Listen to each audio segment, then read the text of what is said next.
Welcome to the Crypto Traders Podcast, simplifying cryptocurrency for traders and investors around the world. Subscribe for interviews with developers, market updates, and a professional look at the future of money. You've come to trust Matthew and Kurt to filter out the noise across social media.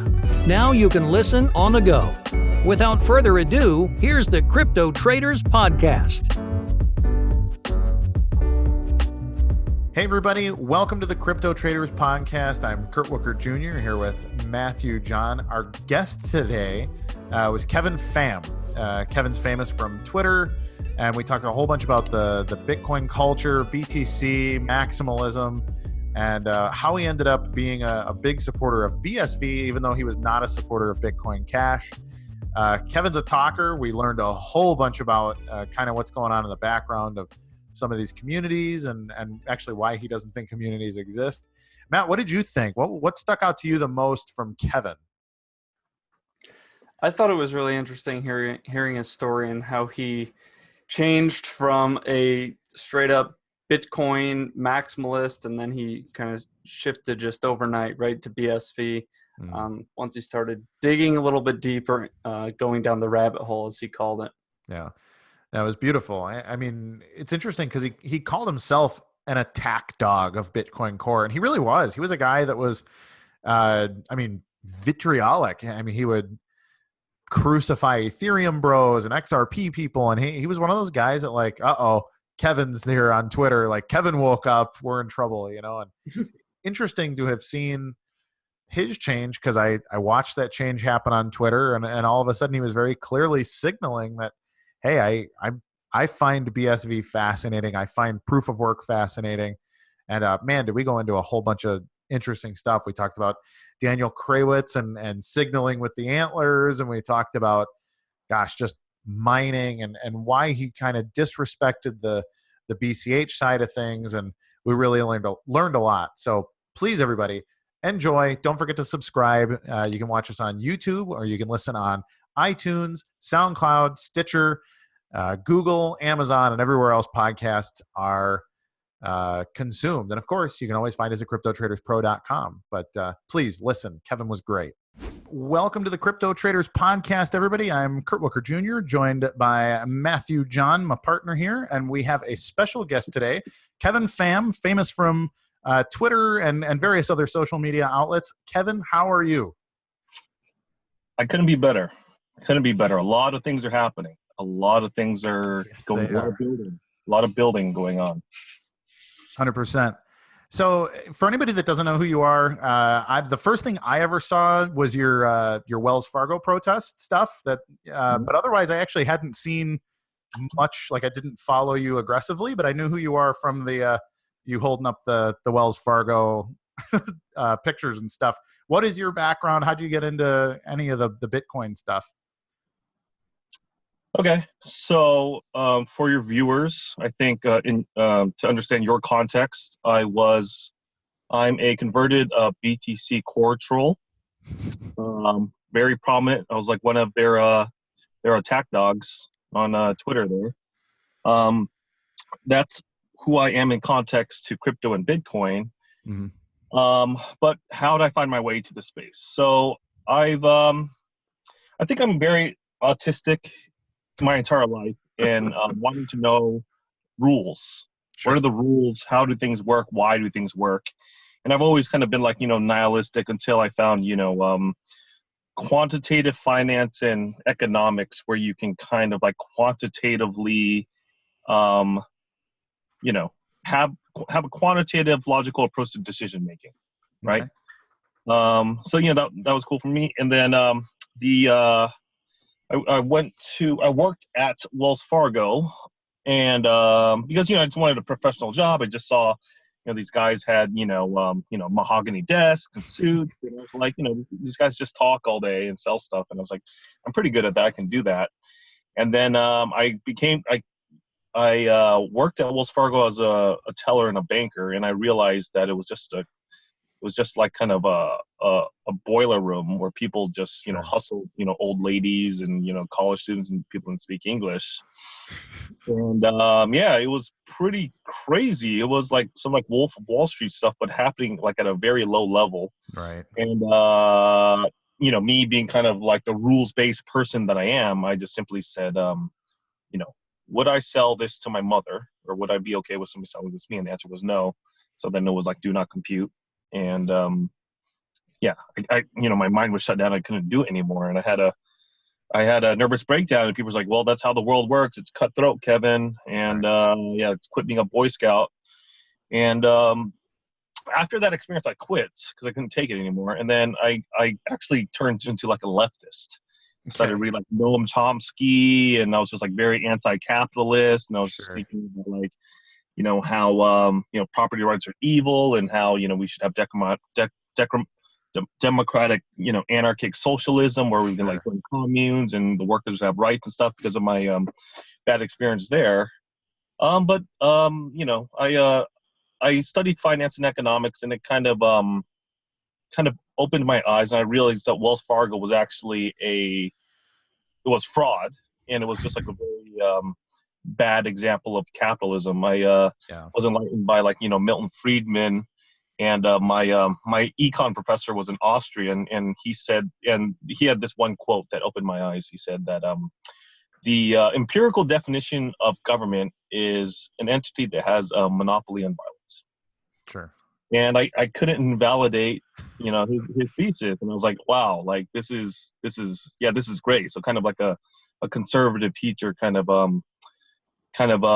opened my eyes. But at the same time, the 2008 financial crisis happened. Right. And again, my rules-based autism clicked in, and I said, what are the rules here? This seems completely arbitrary.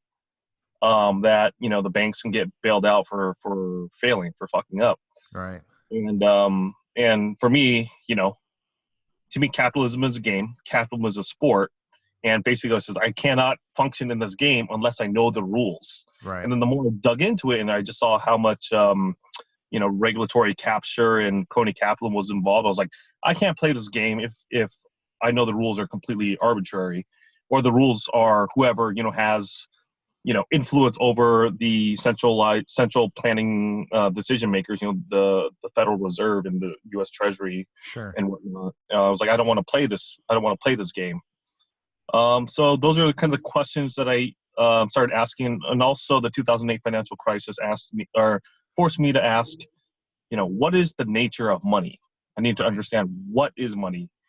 And I was digging deep, and I didn't see any, definition that said that money had anything to do with government decree, and that, money is just a natural anthropological behavior that human beings engage in naturally in order to facilitate trade and with people that they don't trust. And I asked, what is the kind of the anarchic, non-state, form of money, and it was gold. So it's kind of a gold bug for a while, followed Ron Paul and Peter Schiff and all those good guys there. So far, it sounds like my journey in a mirror, frankly. Yeah, no, but I think there's a bunch of people that think the same ways, that the rules-based, like logic-based ways.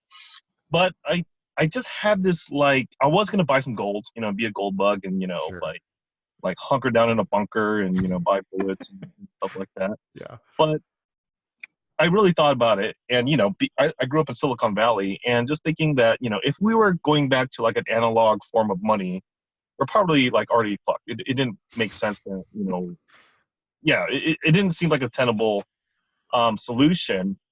And then I remember watching a talk by Dave Birch. He's actually in the payment space, and he kind of he gave a talk with the RSA.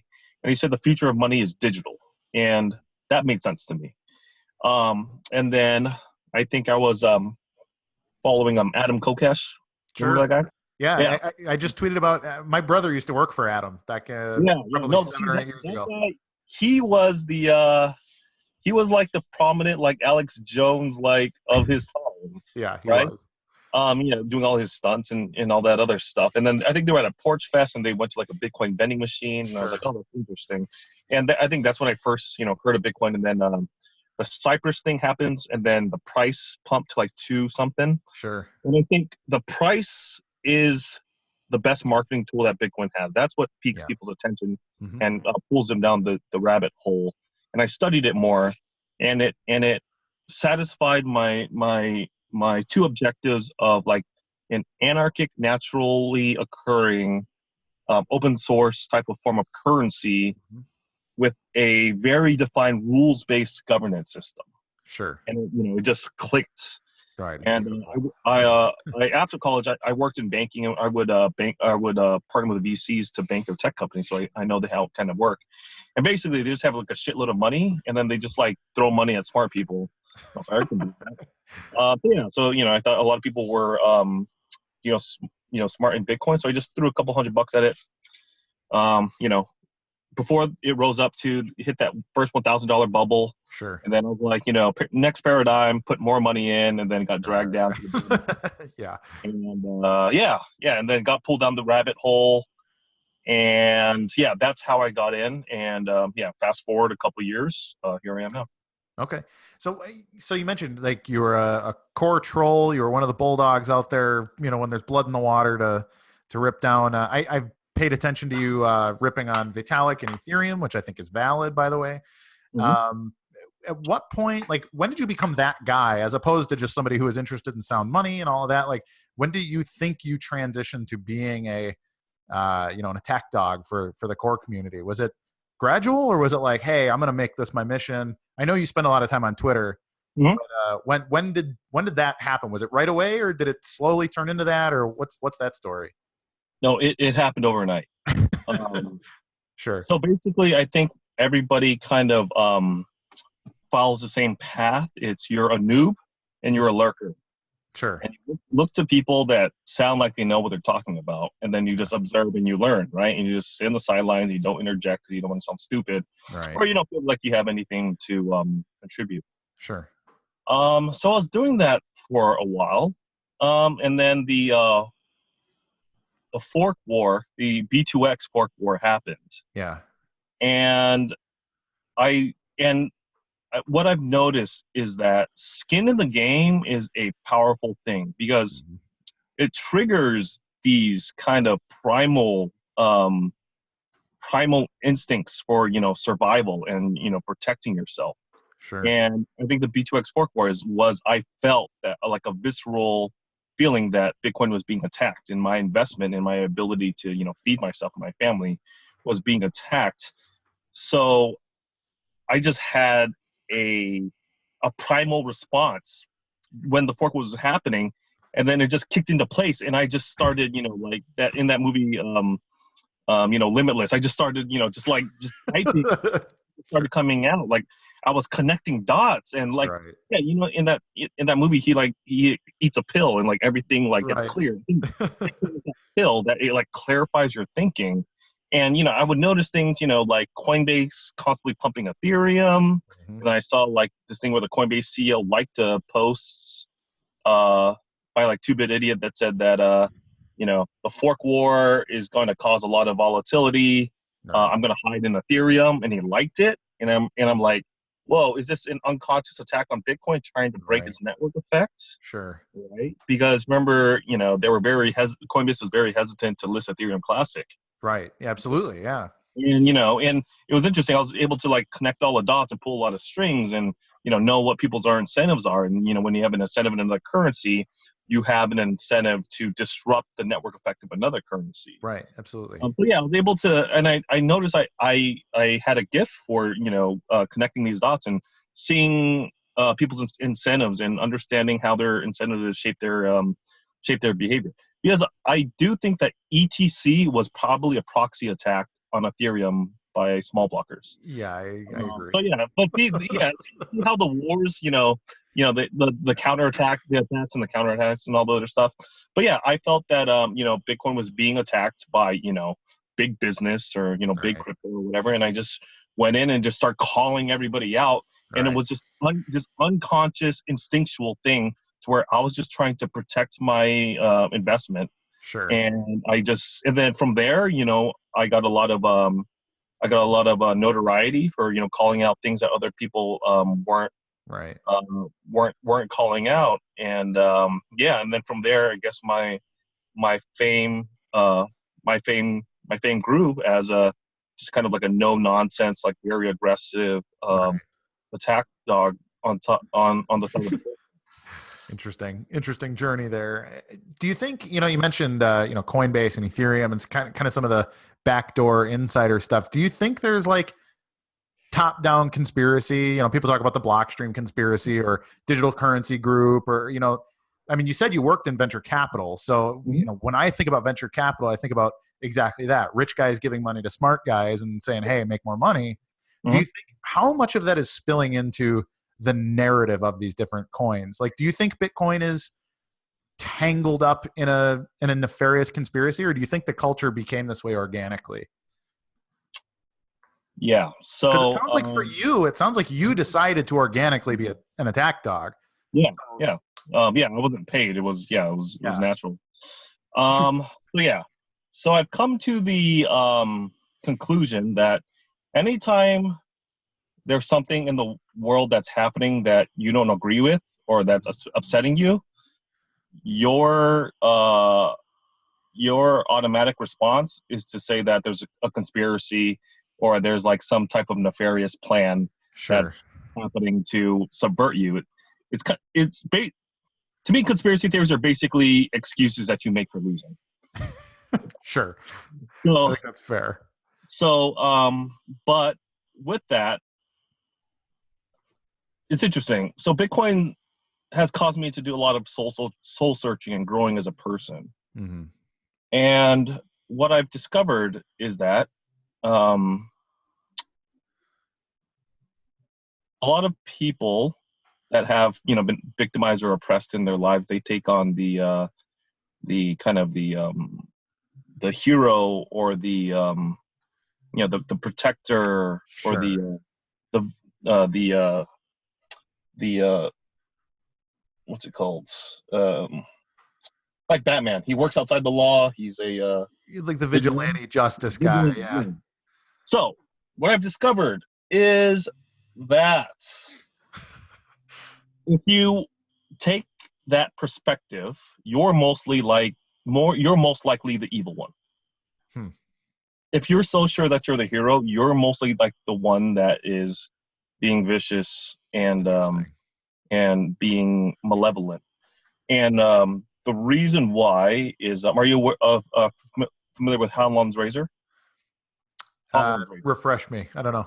Yeah, so it's a heuristic to judge people's motives. So it says,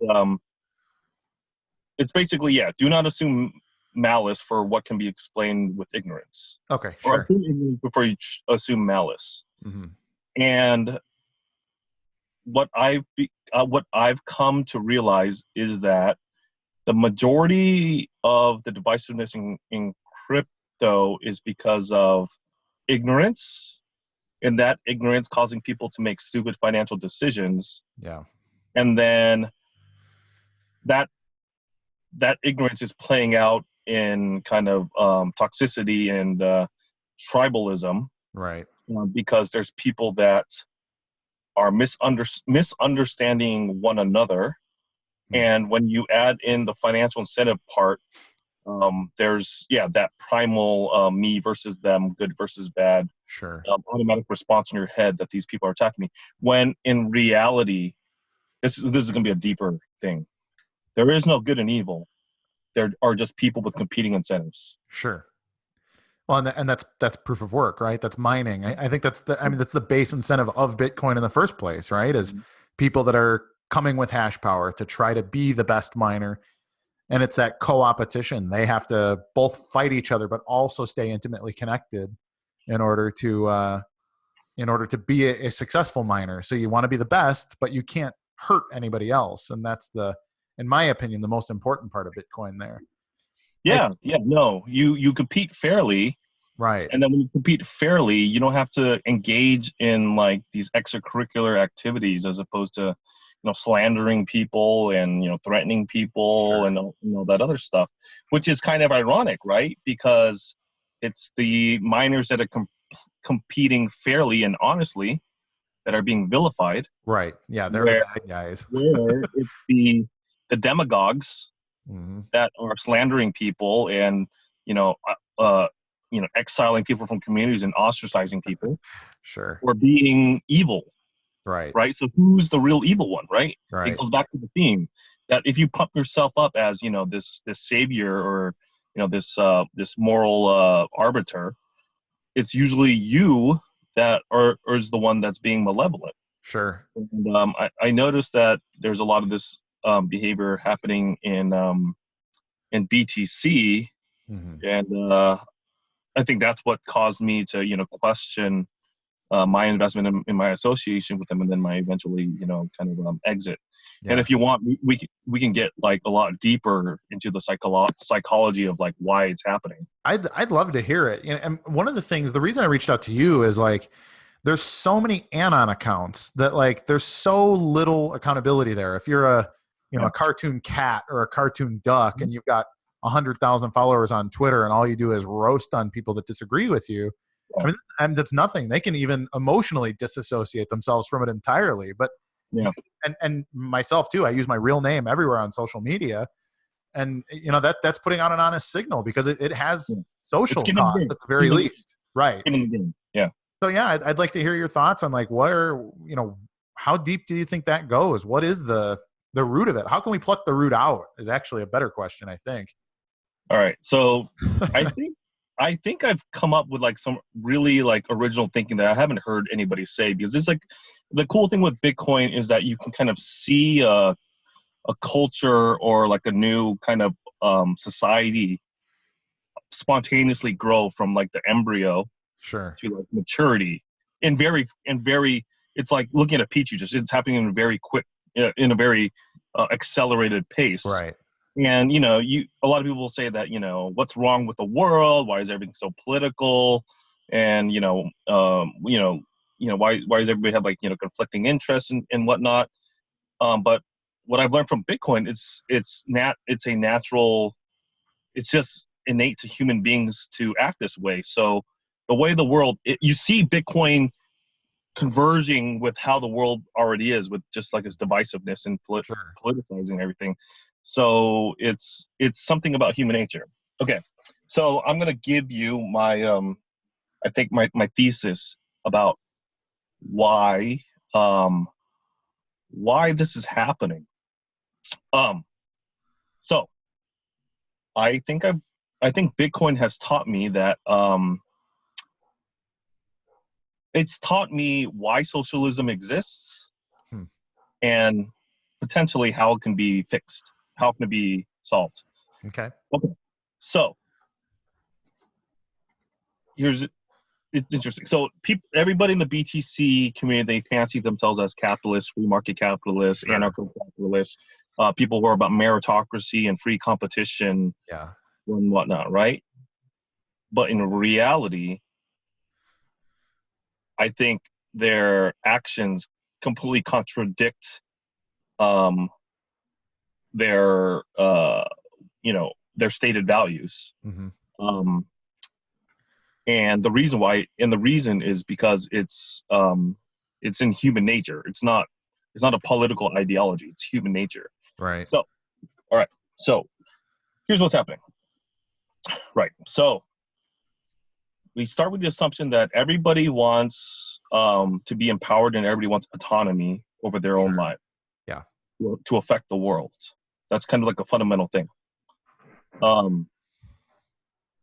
And then so then when you have weaker entities in an ecosystem, their natural survival instinct is to use strength in numbers, to form a collective. Sure. To resist a super predator or a ubermensch or a super entity that is outcompeting them or oppressing them, right? So you can see this happening in just everyday life, right? So let's say you're at a party and there's like single eligible women and single eligible men, and then there's just this drop dead, blonde or whatever that comes in the room and steals all the men's attention. Right. What is the innate response of the average looking women? Kill her. No. So I've seen, like in high school, that kind of happens, like those like fights and stuff where they like, try to beat up like the really attractive one. Right. Or draft off of her. And when you're young, it's kill her. But yes, so it's either you ally with her, right, or you form a collective of enemies of like everything to resist her and and sully her character, right? So in the party, it's basically the innate response is to form a collective with the other average-looking women and to disparage her character, say things about her in order to make her look bad and to increase their status, sexually or from a sexual attractive standpoint. By going after her character. In the workplace, maybe men can empathize with this. Let's say there's a rock star employee that's always killing it, but he makes the underperforming employees look bad. Right. So their instinctual response is to join a collective of the underperforming or the incompetent workers and to constantly talk shit or sully the character of the top performer to make them look good. So it's a natural survival instinct of the weak. Okay, so what's happening in Bitcoin is as Bitcoin gets more efficient and more competitive, people that used to be prominent in the community are becoming obsoleted, right? So you could say it happened with the hobbyist miner days, right? Yeah. And then those guys are still pissed that they're not still miners. Right. So then the ASIC came along, and then what was the rally cry? Centralization, boo-hoo, big business. Oh, nation state supporting miners, boo-boo-hoo-hoo, me, for me. I'm not smart, or I'm not, industrious enough to keep up, with Bitmain, who created a great product that people absolutely love and is like heads down more efficient than anything else. Right. And evil miners, right? So that was the first thing. And then what's happening is that BTC turned socialist. Right. In that people felt, that they were being obsoleted and they no longer had autonomy or say in the space. And then they wanted to keep that. So then they created this narrative about everybody being Bitcoin needs to be designed in a way where everybody and their mom can download or have a full node that can download and verify the entire blockchain. Right. Otherwise, it's not decentralized anymore. Right. But like my thing is like, if you're a lazy loser and wants to play Fortnite all day and like, eat Cheetos and like wear, underwear in your mom's basement, do you deserve to have a say in Bitcoin? Right. What is your proof of work? Are we going to handicap and hamstring Bitcoin so you can have a say, you lazy loser? Right. So that's basically what was happening, and that was the gist of the B2X war. Right. And what happened was there was like this socialist populist revolts against these companies. Like I was just at Tab conference in Atlanta and I saw like Tyrion and BitPay, they were there. And they're like great guys. And my intuition is that they're just business and like people and engineers that just had their heads down, just building a business. And then they just got blindsided by this kind of social attack of which I was a part of. And they had like no response from it. But I will say, in reference to Holland's razor, I think there is a malevolent actor here. Because usually any cries of socialism or communism is benefiting a malevolent actor in the background that's doing this. And I won't say their name, but I think there are companies that are benefiting, that benefit off of small blocks and layer 2 solutions. 100%. Yeah. Okay. and also companies that are making money by selling Raspberry Pis. Sure. Right? And also there's people that don't make any money by contributing to Bitcoin, and they just leverage their place in the social hierarchy to sell like steak dinners and conferences. Yeah. But and what do you think that's about? I think it's got a very weird it's almost got like an eyes wide shut attitude about it. You know, when Jimmy and Tony are talking about, hey, we're gonna do this carnivory dinner, and like it's got a very like, we're gonna wear our masks and it's gonna be very chic, and you have to be one of the cool people to be invited. Is that them trying to just kind of create their own aristocracy, or where do you think their heads are at on something like that?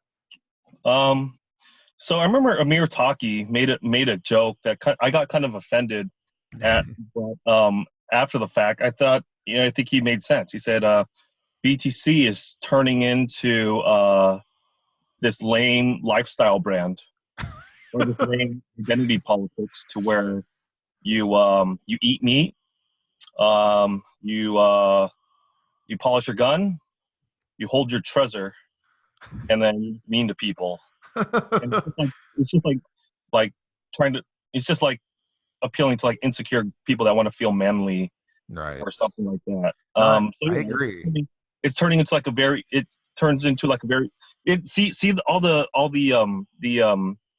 the hypocrisies. Like, it's turned into an identity politic within it in itself, and turned into a very kind of niche elitist lifestyle brand. Sure. So if you don't ascribe to the ideology, it's like kind of like a Fight Club thing, then you're out. Right.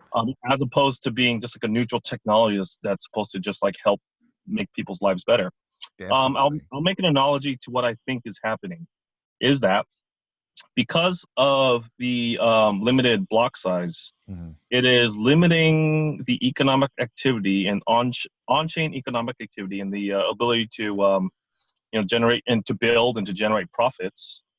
So it's very similar to a communist takeover or a socialist dictator of a company or a country, where the economic activity has been minimized, and like all of the production and the ability to create has been moved to other countries or sapped out of that country. And then the only way to profit is to be at the top of the social hierarchy, right, and to extract value from you want to be the union boss, or you want to be the prime minister, otherwise you're screwed. Like Somalia or like Liberia or whatever. Like the game is to constantly overthrow the top guy so you can expand. Whereas if you live in a growing economy, I think the on-chain, the increased block size of and the increased like op return size of BSV is allows everybody to find their own niche. Right. And to partner with each other to grow and exploit profit opportunities, as opposed to fighting each other about who's at the top of the hierarchy. Right. Everybody wants to kind of go their own way and do their own thing and add value in their own way, which is, I think, with the larger block size and larger op return, is enabling different types of people to do. Sure. So do you consider yourself like all out on the BTC community? Are you just, I mean, I think it's pretty clear they've kicked you out, but do you consider yourself not part of that community anymore? Well, first off, I don't identify with communities. Okay. Like when I say like I'm against identity politics, I'm against identity politics. Sure. Right. So I'm not a hypocrite like a lot of people are in the conservative and movement in Bitcoin. Sure. I'm a Pham maximalist. Yeah. And I have my own unique views and values, and I will always stay true to that. Yeah. But if there are communities that align with my values and my views, then I'll join. But I'm not beholden. I think I proved that time and time again. Yeah, I'd agree. So, I was at the TAB conference in Atlanta, and I met a lot of, BTC and Lightning people. And dude, they're amazing people. Right. They're smart. they're ethical, they're industrious, they're all trying to do the right thing, and I consider them, my friends. Sure. So yeah, I'm still friends with a lot of those guys, but the problem is that the financial incentives gets in the way. Right. But I think more at a fundamental level, are you familiar with Peter Thiel, Rene Girard, and Mimetics? Mimetic rivalry. I'm not sure what mimetic rivalry is. No. Yeah. So Peter Thiel, a lot of his investments or just his worldview is that like competition is bad. Right. Copying is even worse. Okay. And his thing was that we are mimetic creatures, to Right. where we observe other people and then we start valuing what they value. Right. And then once you start valuing what they value, then you aspire for the same things. Mm-hmm. And then what happens with that is you become rivals. So, I mean, have you ever had like a falling out before, when you and a friend pursued the same, woman or man? Sure. Yeah, absolutely. Right. Yeah. So the thing is that you guys became rivals because you went after the same thing. It's kind Okay. of the beautiful mind thing. So what Right. happens with Bitcoin is that we all, if they don't know this consciously, we know it intuitively that one, cryptocurrencies and blockchains are substitute goods. Right. They're not complementary goods. They Right. largely fulfill the same role. They have little features here. So then you can substitute one for the other. So then they're innately competitive. And also we know, well, smart Bitcoin maximalist knows that, the thing you want to strive for as a currency is to take over the world and be the largest one, and to Right. have the largest economy and the most liquidity. Sure. Because, why do you use the dollar? I use the dollar because everybody else uses the dollar, right? And it's not like a political decision or like a cultural thing. It's just a utility thing, right? The largest currency gets the most use, and it's the most liquid and whatnot. That's what. And then also the things unique to blockchains is that you want the most security in your blockchain compared to everybody else. So it's like being your friend and then competing with your friend to go after the same girl, but then being friends, but then making investments that compete with one another. Right. So then with that, you become rivals. Sure. So I apply the Hanlan's razor thing to again. So I will make an effort to educate you and give you my perspective. Mm-hmm. And then once I feel that I've educated you and informed you, and you're still like going after me, or you're still, trying to compete with me, or, whatnot, then I can only either assume that you're ignorant or you're stupid, Sure. or you're malevolent because you know better, and maybe you just don't want to change and you just want to snuff out the other people. Because I talked to people at the conference, and I think we talked in the past about whenever there's like a protocol war or technological standard war, Right. the best one doesn't always win. Sure. Absolutely. And I've heard it because like there's one side that's just willing to be like completely vicious and vindictive, and do whatever it takes to snuff out the other competitor. You can say like a Tesla Edison. Sure. Right. Just rob each other. Yeah, where it's like one person's just very high-minded or whatever, and then there's another opportunist that's just like very aggressive, and then they'll just like snuff out their competitor. You could say, I don't know, maybe the oil industry snuffed out the electric car a long time ago. Right. But then the sad thing is that we don't know we can't simulate or we can't experience that alternate universe where the best technology won out. Right? How that world would look. So I spoke on a panel, and I kind of warned the community that these social attacks are very effective. Sure. They won the first fork war. Yeah, absolutely. Right? And the thing is that a lot of people aren't accounting that into their kind of threat assessment. And I think it's a vulnerability that certain companies exploited. Sure. Whereas there was other companies that were just putting their heads down and just trying to add value, and they weren't privy to, this whole like, proof of hat or weaponizing kind of a mob to attack people on social media to threaten people and stuff like that.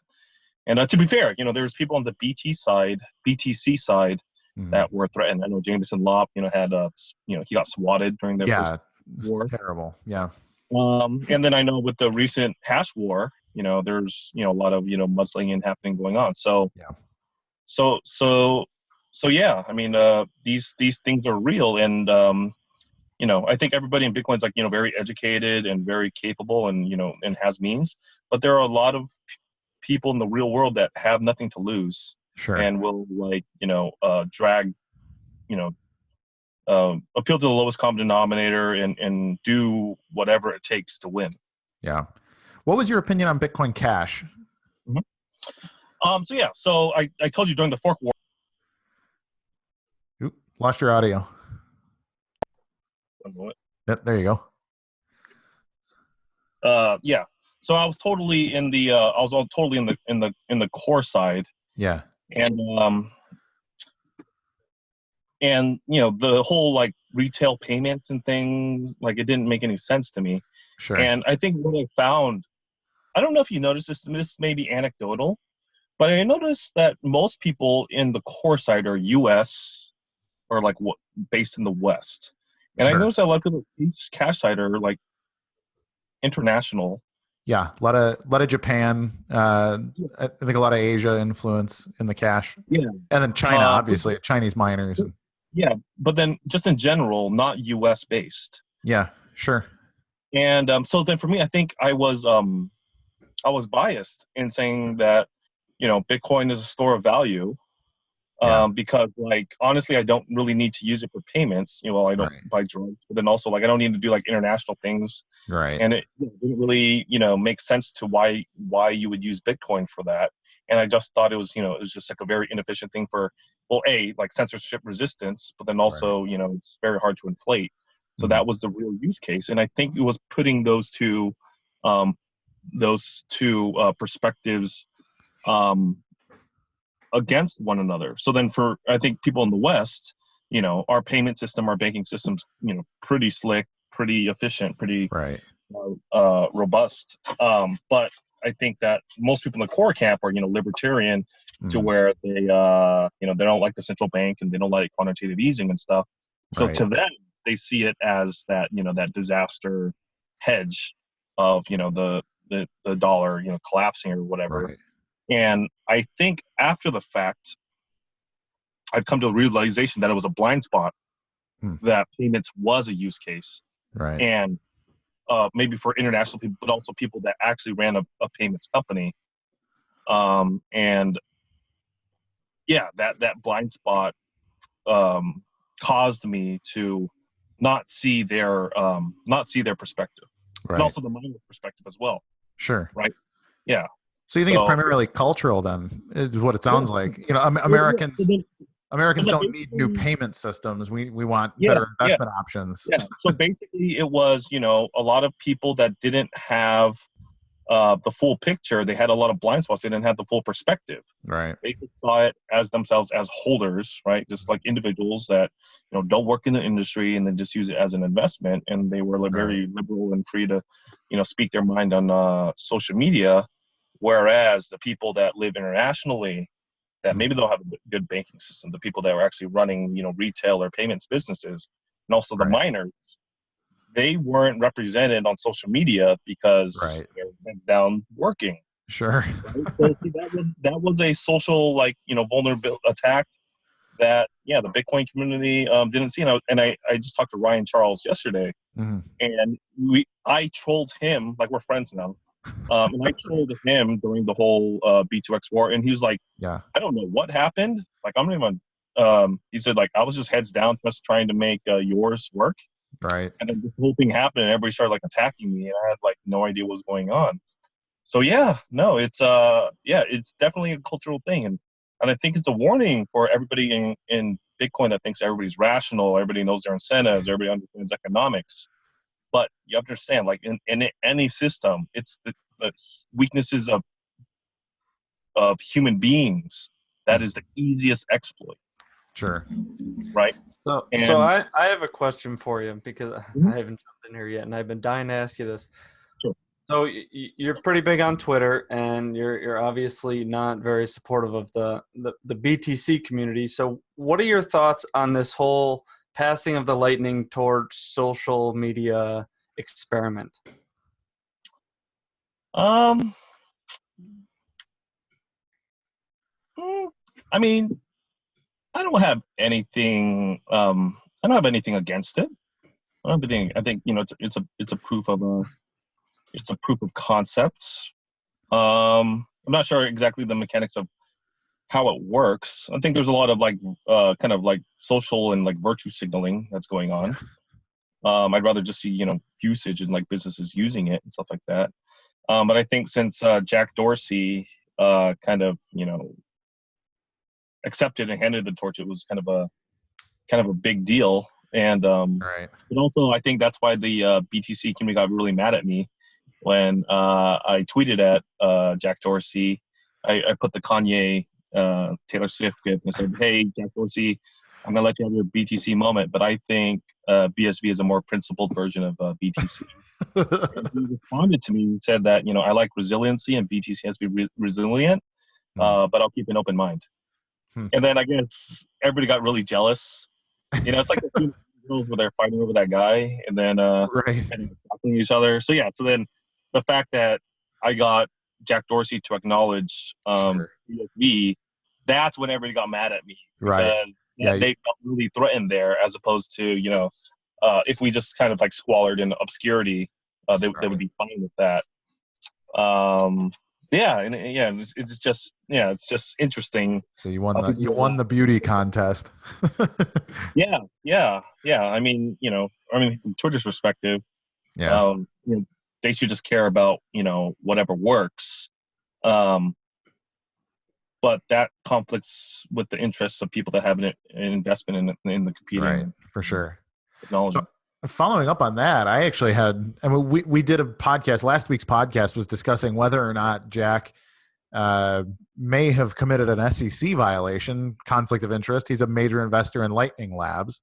And that was our podcast topic last week. And I said, I don't know.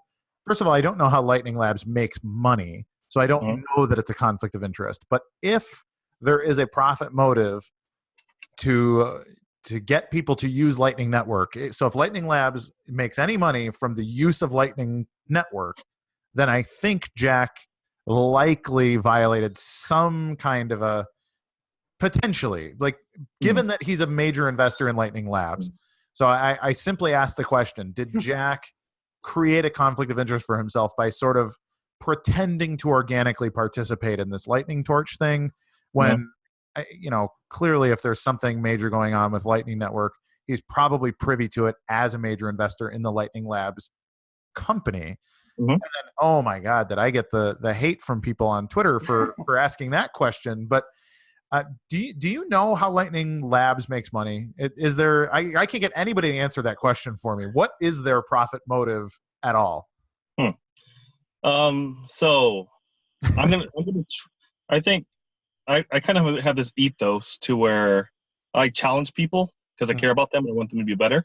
Yes. And first, I think that maybe your tribalism is getting you to ask that question. Okay. Which is a natural thing.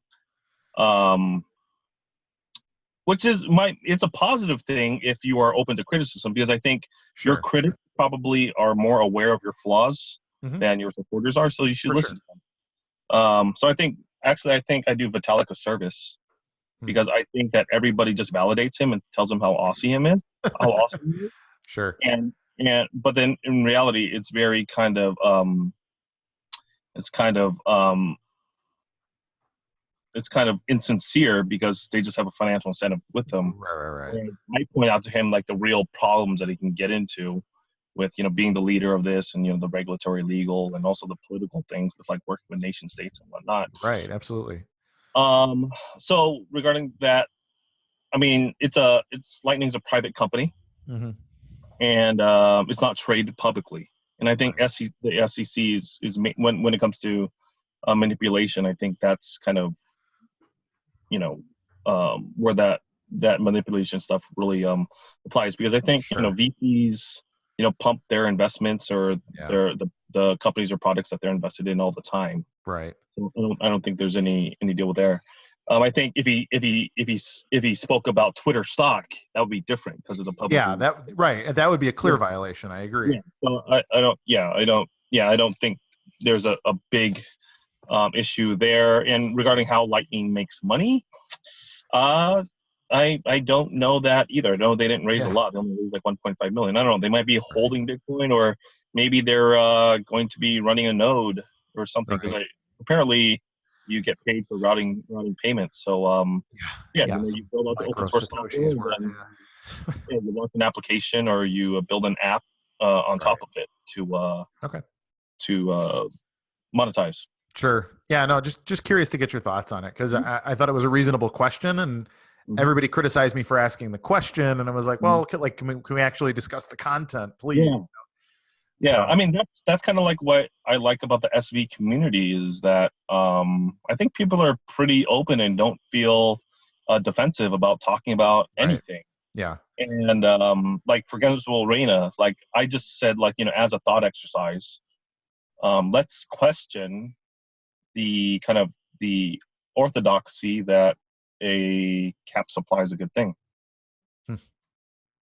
Sure. Because I've heard that, Satoshi just kind of arbitrarily put it just to bootstrap it. Right. Yeah. Well, I mean, that's being discussed now too. I mean, Peter Todd tweeted about it. Tony Vase tweeted about it. Like, it was, not minor thing. No, but I think for the BTC community, it's different. The reason why is because they didn't anticipate the unintended consequences of limiting on-chain transaction revenue. Right. So then once you do that, then there is this this butterfly effect, where it affects the economics of the system, to where, okay, you're like, okay, well, we didn't think this through. What if miners don't have enough revenue to incentivize them to stay on BTC? So then now we have to potentially find other ways to generate revenue, which is increasing inflation.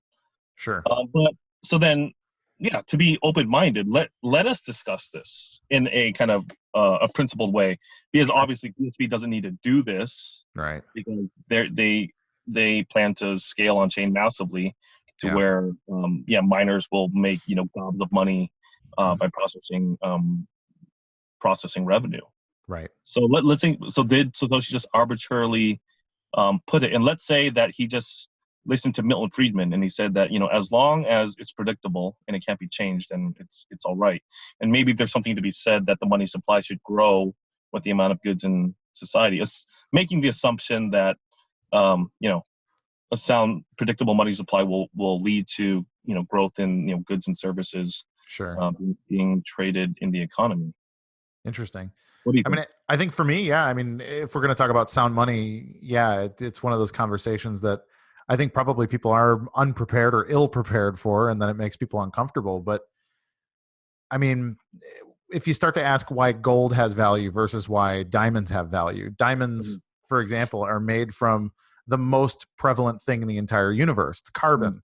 The more pure the carbon, the more pure the diamond. But diamonds have this arbitrarily high value in certain parts of the world. So people in the West value a diamond because it's a diamond, because of what a diamond represents. But in sub-Saharan Africa and wherever they're mined, diamonds are functionally worthless because, well, shoot, this is just, it's a slave commodity. So I think that's a problem that you see with like this sort of unlimited commodity where work has to go into it. Either the earth does the work to create the diamond, or you can, make one industrially. But if you take gold is finite. And I think that's why gold kind of has this sort of... Gold's not finite. I think it's functionally finite. Yeah, but, more of it, I mean, over time, more of it gets created. Sure. Right? I mean, or we could get hit with a meteor. You can mine them out in space. Sure. And stuff like that. But it's functionally, but it's not like literally. Yeah. So basically, I think the assumption is that when it comes to money, a constrained supply, the more constrained it is, the better. The higher the value. So I think, first of all, to any investor, like if you talk to an investor about inflation, it's an instant no, because it devalues what they're holding. Yeah. I think to But it's supposed to be Bitcoin. money. What's that? It's supposed to be money, Right. right? Not Right. a speculative investment. Sure. I think, I don't know. I mean, in my opinion, it's social. So if there's inflation, then you want to be the person to control the inflation. And yeah. So my thing was that, like, the Milton Friedman thing, where he said, monetary policy should be controlled by like a uncontrollable computer that just like 2%, and then just as long as it's predictable, then people can make calculations based based off of that. Right. Yeah. Well, I mean, yeah. What do you think? What's your thought on having a predictable, permanent supply emission rather than having it top off at 21 million? Well, I think you brought up a good point, to where kind of the more constrained, the better, right? So if you take that to its logical conclusion, then the supply cap makes sense.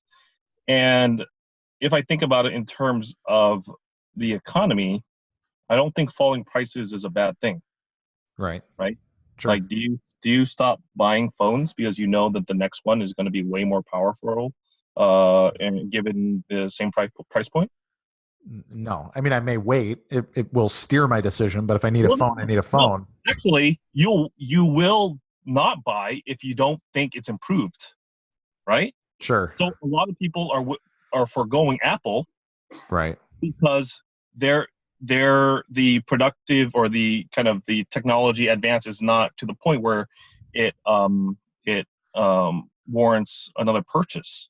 Whereas, I like, Samsung phones. I think they're getting like faster and stronger, and I will purchase the next one because it's usually like bigger and faster and stronger. Right. Even though it's deflationary, right? Sure. So it's the same price point, but you get more of it. And I need to buy it because I need to be productive. I need to keep up with everybody else, right? Also with TVs, right? The TVs just get more powerful, bigger, stronger, sharper. Right. And do you forego for that decision? No, because at a certain point, you can't even look at like a low definition TV anymore, because it kills me. So that whole like economic, Keynesian orthodoxy that money value to spend is, empirically, I don't see it. And also, with food or just things that you need, like, I don't care how much my money is appreciating, I will purchase food because I need to survive. Right.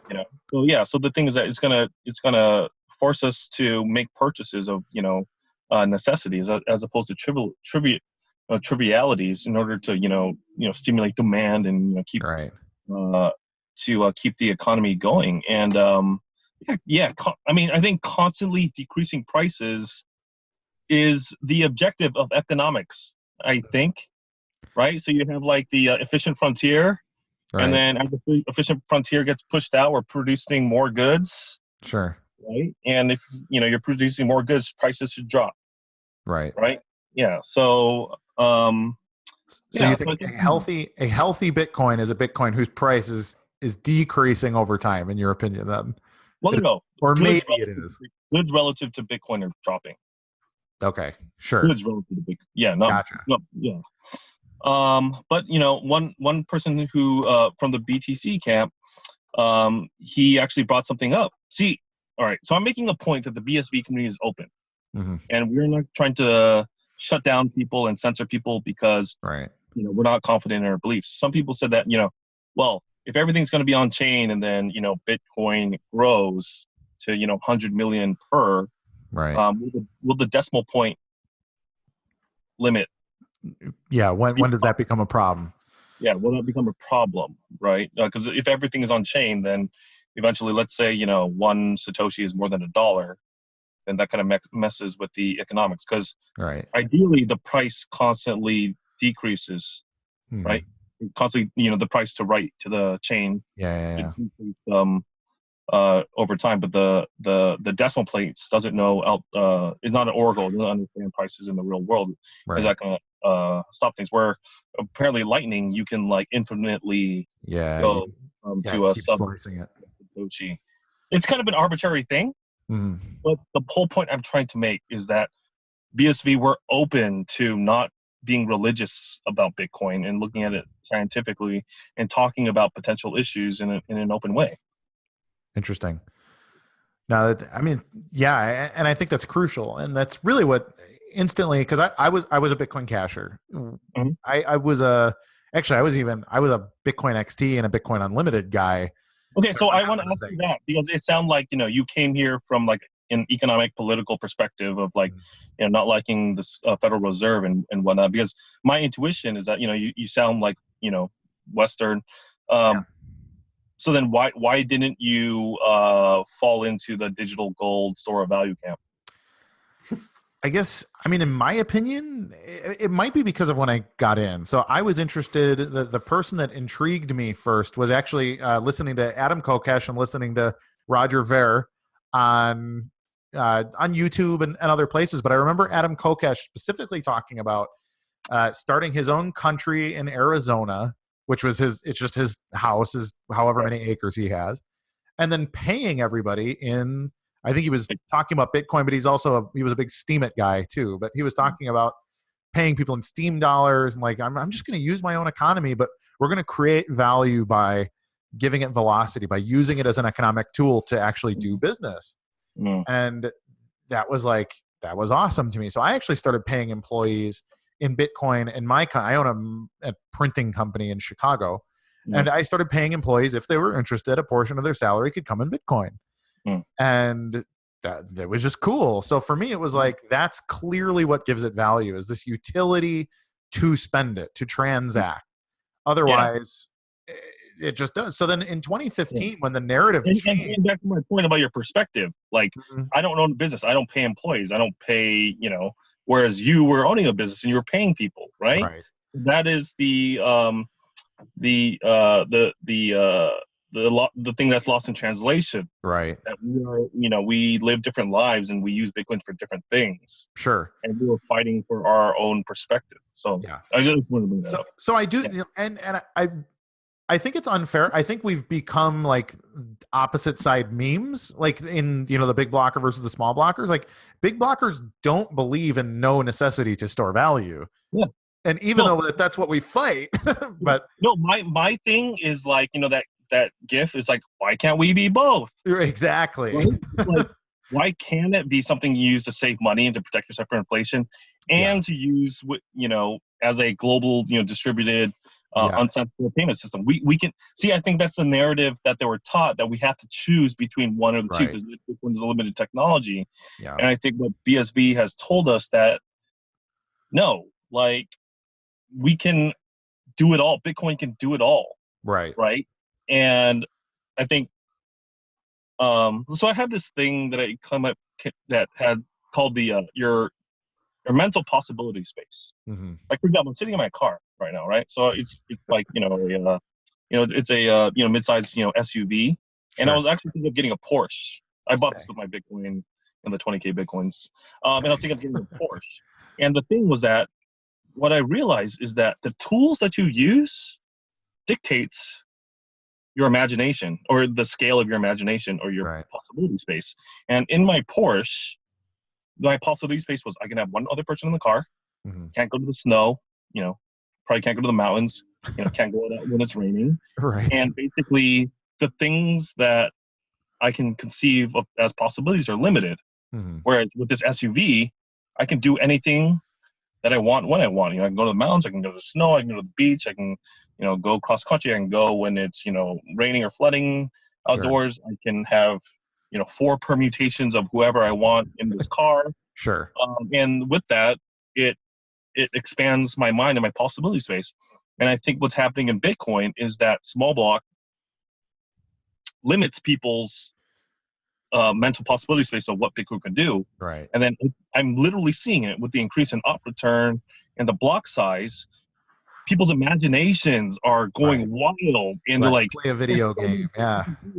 And things that people haven't even conceived, and you see all the building and like all the excitement that's going on. Where Bitcoin feels like, you know, East Germany, like after like all of like the Communist Union, it's just like very like dreary and mad and sad, and there's only like a few things you can do in the economy. It's like, you know, you can like be a core dev, or you can do like layer 2 stuff. Right. And yeah, you can shit post on Twitter and sell like steak dinners and stuff. Right? This is like less things or be an investment banker. Yeah. So it's interesting how that the tools that we use dictates the possibilities that our mind is able to consider. So when was like you mentioned that you were not a Bitcoin casher. So at what point did you hear about BSV, and like when did it click that like you were interested in that idea? So, I've had people who've reached out to me and kind of that I've respected and that have told me their perspective, and a lot of them were, if not Bitcoin cashers, they were part of like the hold all forks school. Sure. Are you familiar with the hold all forks? So I'm friends with Daniel Krawisz, so I hear that story all the time. Yeah, probably like the main thought. He's usually first on a lot of things. Yeah, and it's funny that once he goes against other people's interests, he's now a scammer. He's stupid. Right. All of a sudden. Yeah, it's ridiculous. Daniel's brilliant. Yeah. So I was the hold all forks thing made logical sense to me, right? Because I think the main thing was that first you reduce this. If you step back and look at the big picture, you reduce Bitcoin as you reduce one chain being a single point of failure. Right. And the thing is, I intuitively know is that we're doing this for the first time. Like we don't. We might make mistakes and we don't know all the pitfalls. Right. So it makes sense to hedge in a parallel chain. Sure. And also, if you hold all forks, you don't care which one wins. Right. It's a very kind of rational from an investment standpoint. It's kind of like a diversification to where there's a high possibility that one chain might die. And if you don't choose a chain, then you're guaranteed to win because at least one of the chain that you have a holding in will win. Whereas if you try to choose a chain, that chain dies. It can be very sad to where you were in Bitcoin for 10 years and end up with nothing. Right.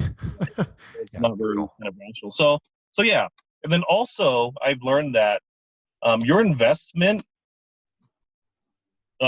influences your behavior and your mind in certain ways to where you are literally like, you don't have a reward and you create a resistance in order to entertain competing thoughts. So like, when I see like, in a Ethereum, hackathon or some Ethereum piece of media or literature that is maybe like a real thing, I don't have an incentive and I have resistance to delving into it. Right. Sure. And ironically, I invested in this thing called Urbit and also in Gab's crowdsource, which used ERC20. Sure. So that gave me cognitive dissonance. So that made me kind of, whenever things are inconsistent for me, that makes me kind of suspicious of my own views. Sure. So having skin in the game in BCH forced me to have an open mind toward it. I wasn't a fan of it. It seemed like a lot of people in there were, incompetent or crazy or whatever. So I had an open mind, and then I think there was a time where like Corey Fields found a bug in BCH or something, and then I was like, yeah, this is not going well, and I didn't see a lot of traction, and whatever, and then there was infighting, and I was like, yeah, I don't think it's going well, and I sold a little, and I went more into BTC, and then there was a bug founded by a BCH dev, right? So that validates the parallel experiment thing to hedge each other. Absolutely. So what got me involved was that I noticed that there was infighting happening in the BCH camp. One moment. And then that validated my intuition that people there were incompetent or just like, egomaniacs. But then I also, I have this duality where it's like, well, a lot of people in Bitcoin Cash are billionaires. Right. So like, Calvin Ayre is a billionaire. Jihan Wu was or is a billionaire. I think Roger is in that, in that territory. He's close, yeah. He's made a lot of, good investments. And then, rumor was, Craig Wright is a billionaire. Right. So then I was like, I never discount kind of like Midas Wright, who has the gold makes the rules, and they can sustain themselves and make real big investments to get this thing going. Right. So I never discounted them, and I always knew that you guys were a little bit more like savvy in the art of war and a little bit more strategic than, or you guys were strategic. For example, the Bitcoin Cash was a surprise launch to begin with. Right? It just came out of nowhere, right? Sure. So that, to the art of war, you gotta like, surprise your enemy and don't like, you don't telegraph, what's happening. And that whole like Coinbase pump that came out of nowhere, that was kind of like another Pearl Harbor, like kind of sneak attack. Right. Sure. That was going on. So I was just like, these guys are well resourced and they're not exactly stupid. Yeah. So when I saw them fighting and like, there's this, this BCH like Twitter bot that says like, oh, like Jihan Wu unfollowed like, Craig Wright and all that other stuff. And I thought that you guys were like doing misdirection. Like a little bit of like, oh, we're going to, act like we're fighting to like have BTC let his guard down. And then you guys are going to do like some mining or speculative attack. Sure. It was actually, I was thinking, I mean, I'm not an insider by any means, but I thought the same thing. I was like, what if Roger and Craig are really orchestrating this? Why would you be public about your dysfunction? Right. That's kind of good, like marketing, like, and you would keep it like under wraps, right? You won't let it play off on Twitter or allow people to like post your emails and stuff like that. Sure. So I was just like, what is going on here? But I think something that Bitcoin teaches, and Daniel is probably the expert on this, is understanding signaling theory and basically expensive quality signals and then weak signals. Right. And then once I saw, N-Chain and CoinGeek actually putting skin in the game and making a very literally expensive signal with deploying hash power to fight for FD, I was just like, all of Craig's antics, whether he's a scammer, whether he's not, whether they're really fighting or not, this is a very strong signal that I can't deny. Right. And it is like the peacock, the antlers, like I got hypnotized by it. Sure. Yeah, clearly not kidding. Billions of dollars of not kidding. Yeah, and then it hypnotized me, that the mining signal, and then I just like dug deeper into what was going on, and I actually kind of forced myself to understand the debate that was happening, and then also I realized that it was a real fight. Yeah, it was a real fight, and then when I was like studying both sides of the debate, my rules-based autism kind of went in again. Yeah. To where BSV was being consistent with Nakamoto consensus and miner's rule, which was BCH's original stance. Right. That's why I was a casher, 100%. Yes. And then the minute that they feel that they're losing, they turn socialist. Yeah. And say that, oh, you're an evil miner. We need to protect the smaller nodes and keep things decentralized. I was like, you guys are hypocrites. Right. It's you ridiculous. You guys are using the same argument that you guys were getting shit in the BTC camp for during the first fork. So so once I see those hypocrisies, I gotta kind of make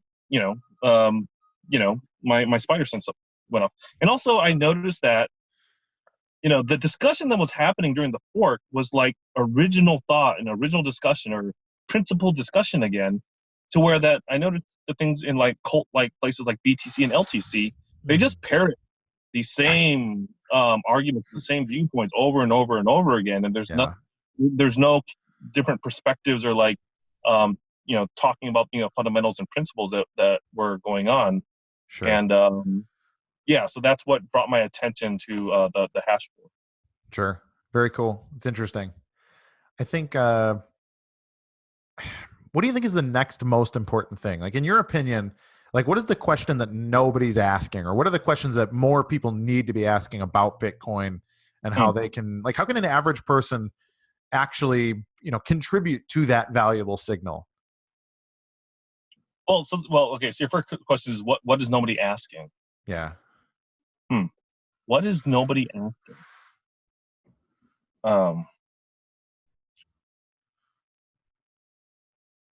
Well, I think a lot of people talk like Bitcoin is an inevitability. Right. So asking about failure modes and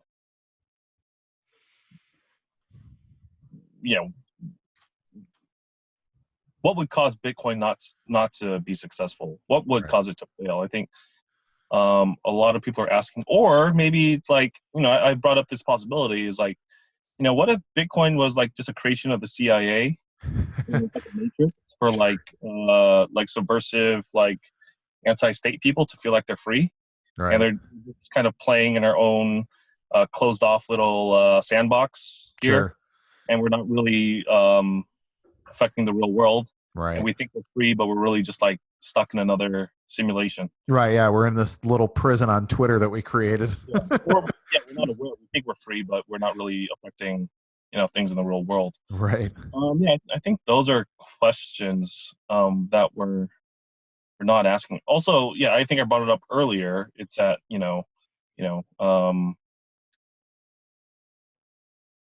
making people aware of these social attacks and how meritocracy might not always win out. Right. How are you going to subvert that? Because there are people who are armed and they have nothing to lose. They take out somebody prominent in the BSV community. Right. That's a very real thing. Sure. I think those are kind of questions, and I think we've asked the question that we're asking is these orthodox assumptions. Like, is limited supply actually a good thing? Do we need to fix the decimal point system, or do we need to make it unbounded somehow or something like that? Sure. So I think those are the things that aren't being discussed, and I think that's some stuff that if I'm not aware of the obvious reasons why, I'd like to know. If not, we need to discuss it. What was the second part of your question? So, like, what do you think average people, so people that don't have a lot of skin in the game, how can you start to participate? What should an average person do to say, hey, I'm a contributing Bitcoiner? Mm-hmm. I think everybody has a similar path. So then, I've a lot of BTC people reached out to me at this conference and says like, one of my concerns is that all the forks are confuse the noobs. Right. I'm like, are you really concerned, or are you concerned about your investment? Right. Right. And I was like, really question your intentions here, and also like you're practicing paternalism, right? Sure. And my thing was that like, don't cheat them. Give them a chance to learn. You were afforded the opportunity to learn and make mistakes, right? I think what I've discovered is that the only way you really learn is by making your own mistakes and getting hurt. Right. Hopefully you don't get like wrecked entirely. Start to like commit suicide and stuff. But I think the thing is that in Bitcoin, you need to make mistakes and you need to lose money and get hurt in order for lessons to be really ingrained in your head. So I don't think there's any easy answer that, oh, you're a beginner, let's get started. It's just you buy some, you have skin in the game, and then you start learning. Sure. And it's like a 5, 6, 7 year process. Right. Right. And good for us if somebody can't just come in and just say, oh yeah, I know everything and stuff like that. Right. But I would just say that I would just advise, buy some. And I also learned that having incentive makes anything interesting.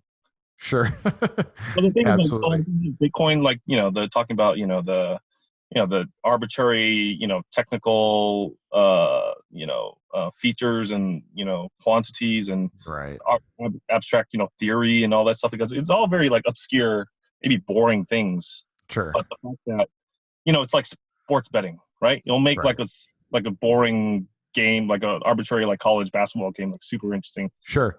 All right. You're right. Put $10 in and all of a sudden you care like significantly more. So put skin in the game, place your bet and they'll incentivize you to learn, and you're probably going to make mistakes. Yep. Which will force you to learn even more. Mhm. And then from there, you will kind of find your way. But Sure. also, I think there's a thing to where, like, I feel that, developers are like considered like gods, or like some like like this like worshipped Right. role in the society, which I think BSV de-emphasizes the role of the developer, I agree. which Yeah. is which is great, because it's kind of like a cult of personality thing. But I do think that if this is going to be a real economy, we need all types of people, Mm-hmm. right? We need people from all different backgrounds, different political views, different skills. And I Sure. think there's space for people who do content. I think there's space for people with businesses. I think people for investors and traders and miners and infrastructure providers. So I think there's a space for everybody. So I think with the BSV community, the thing that I don't want them to make the same mistake is to turn it into some type of identity politic, or Right. some type of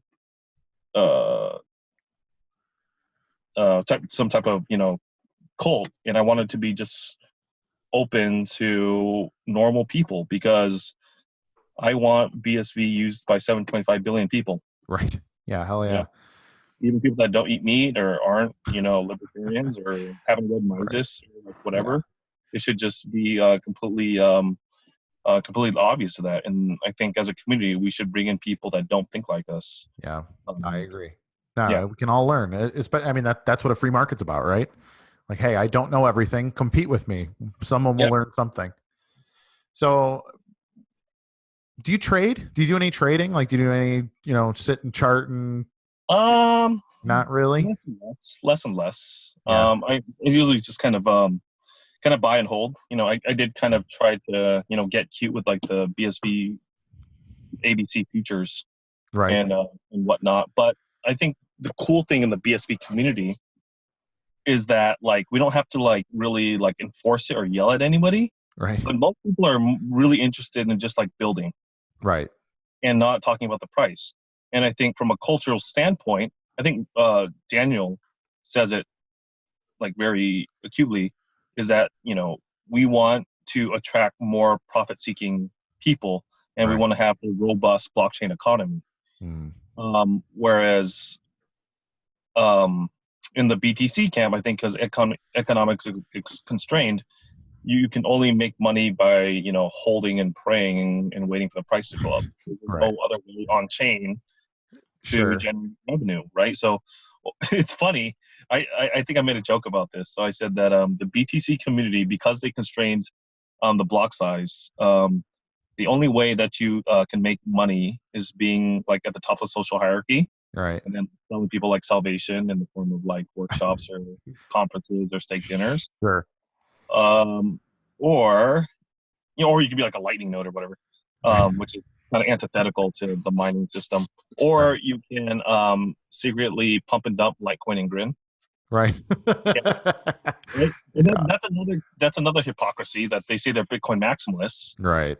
Where in secret, in private, I'm pretty sure they like Litecoin and Grin, because that gives them the ability to pump and dump to get more Bitcoin. And that's the other unintended consequence of limiting the block size, is that people have to do these stupid things in order to make. Well, that you can't actually add value to BTC unless you're, a high-level developer and you have the permission of the other high-level developers. Yeah, or you want to do something on the layer 2, right, or whatever, as opposed to trying to do something on chain. It's very hypocritical. It's kind of like those like evangelical like Christians, or like those like conservative politicians that are very like anti, like gay or LGBTQ, and then like in their private life they're like diddling like that, right?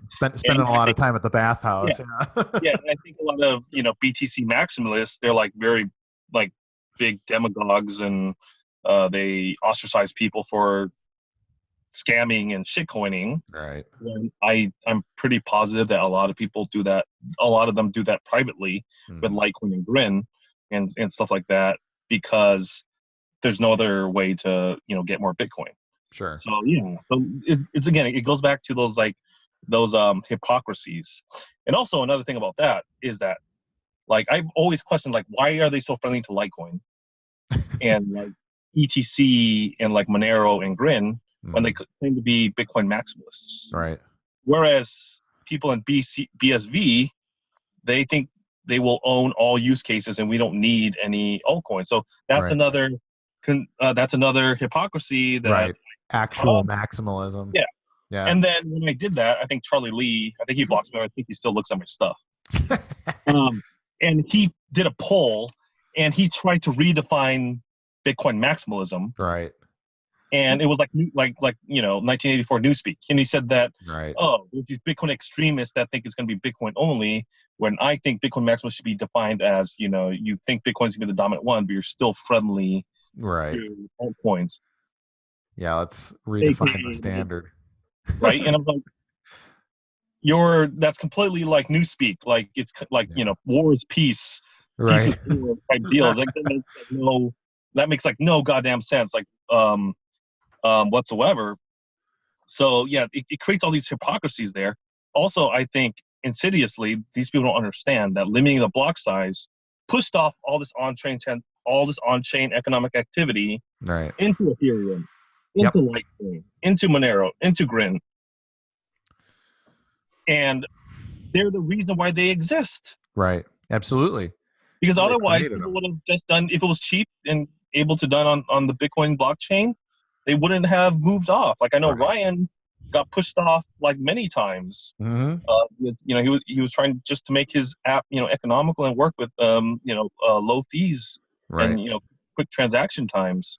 So I think Ryan was on 4 coins. I think he was BTC, LTC, BCH, and BSV now. Yeah, because he was trying to build a business. And then BSV, I think, they understand businesses and, they want things, to be predictable and scalable for them, because businesses are the real, value providers. But again, it goes back to, one, the hypocrisy, but also the unforeseen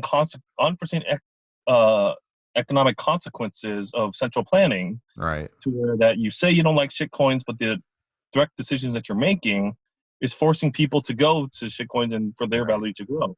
Right? So yeah, there's just like so many, so many contradictions. Sure. No, I mean, I agree. That's why I ended up in the BSV community as well.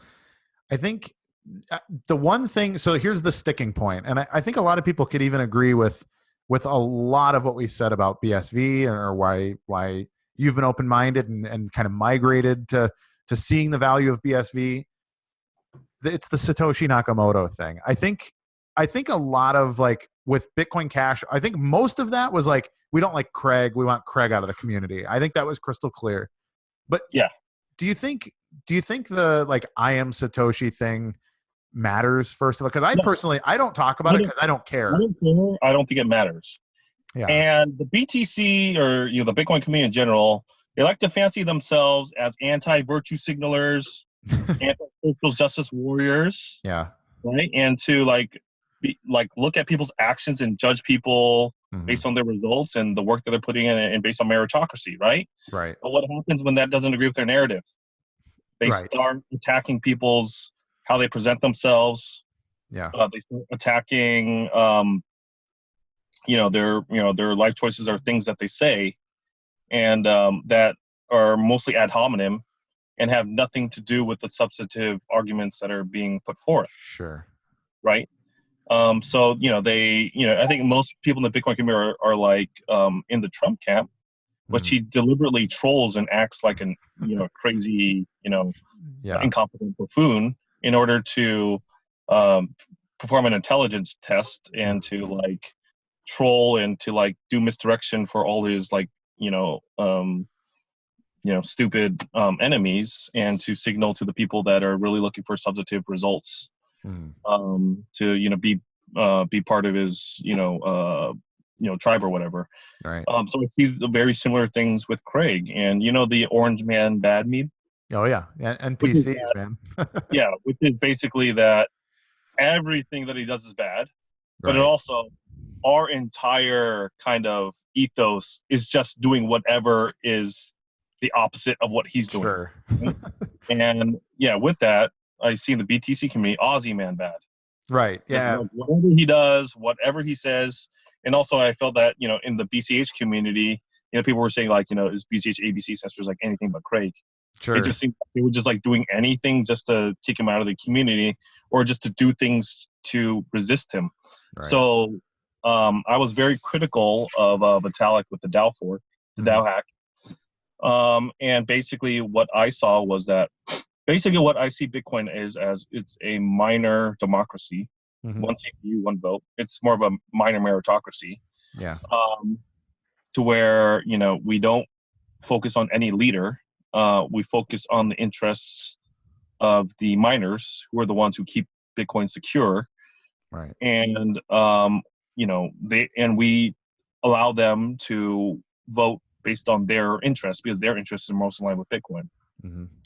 But what happens is that, similar to a country to where, somebody will claim like there's a national emergency, we're being attacked right by a bad actor or a terrorist or another country.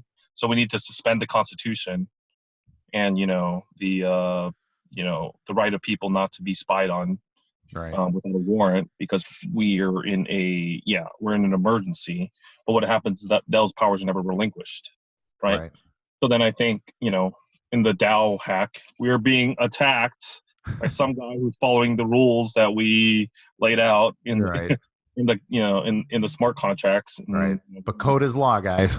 But then the minute that the people at the top are being threatened, then of course all of a sudden this person is an attacker, and we need to suspend kind of the agreed upon ethos or the agreed upon principles that we've all agreed to hold people accountable or keep people from turning into dictators. And then once you allow that dictator in this situation, Vitalik, to do that, you basically do not have any principles to hold anybody accountable by, and you just have to follow this dictator and follow them, off a cliff if they're not right. You can't really, you have no principles, you have no founding document. So, for example, usually, in other systems, you have like a constitution or a holy document to hold individuals accountable. Whereas once you go away from that, you can't hold them accountable. And what happened in the hash war, I felt that people were afraid of Craig and Enchain and CoinGeek's miners. Right. Okay, we're being attacked. These invaders, these capitalist invaders. Right. We need to have Armory protect us by imposing rolling checkpoints, so we can, come to consensus based on Armory's viewpoint of what is the correct chain. Right. It's like you destroy Bitcoin. Right. To me, it's not Bitcoin anymore.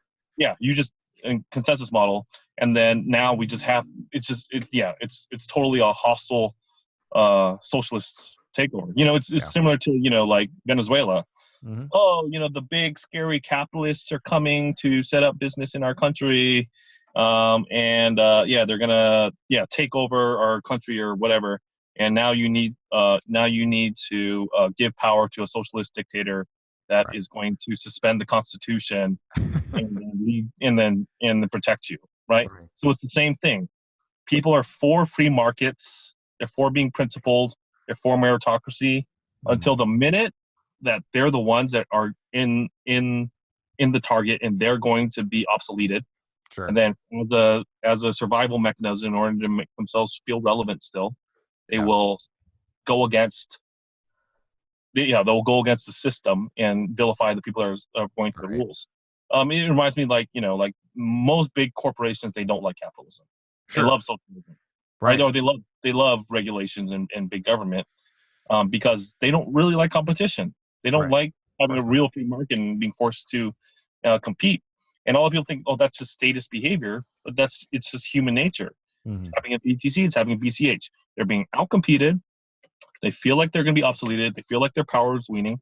So then they turn around and start villainizing the people that are freely competing that don't have time to, speak up for themselves. Whereas, Craig and of the BSV community, they're just very consistent.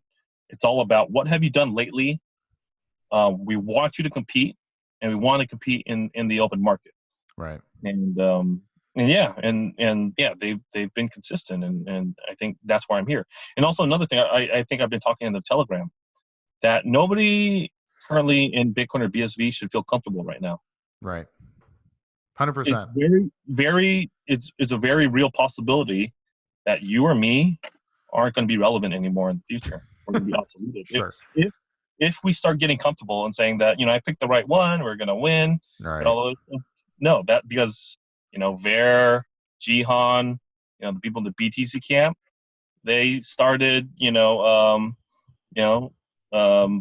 got complacent. They thought they won already, right? In the BTC, we do that, right? The hash war is over. We already won, right? But it's like, no, we're just getting started. So I think it's a very real reality. I mean, it's just how things work. If there's a profit margins there to come, more people are going to come in and compete. The space is going to get very efficient, and it's going to get very professional. Sure. And us kind of like hobbyist enthusiasts. Right. Social media people. That we are going to be obsoleted by like the cutthroat businessmen that are going to come through this place and make it very, very efficient. And same thing with the BTC camp. It's like, what would you rather be? Would you rather cater to like, hobby, at home brewers, hobbyist brewers? Right. Or would you rather be Anheuser-Busch or InBev? Right. Yep. I mean, that's the question, so then to me in the BTC community, they're catering toward these hobbyists. Right. And it's like, that's not how a real industry grows. Like, let's be real, see the world how it really is. And I talked to a lot of people at the conference, and I was like, you know what, let me throw you a bone. Let's find a compromise. If you guys want to be a hardline ideologist or hardline cypherpunk where, we got to verify everything, because I'm like suspicious of like everybody's evil and like out to get me, then you guys can be the PGP of Bitcoin. Sure. And then we can go on to be the WhatsApp or the Apple. And actually affect and improve the lives of billions of people. And to say the hell with ideology, we just want to add economic value. Right. 100%.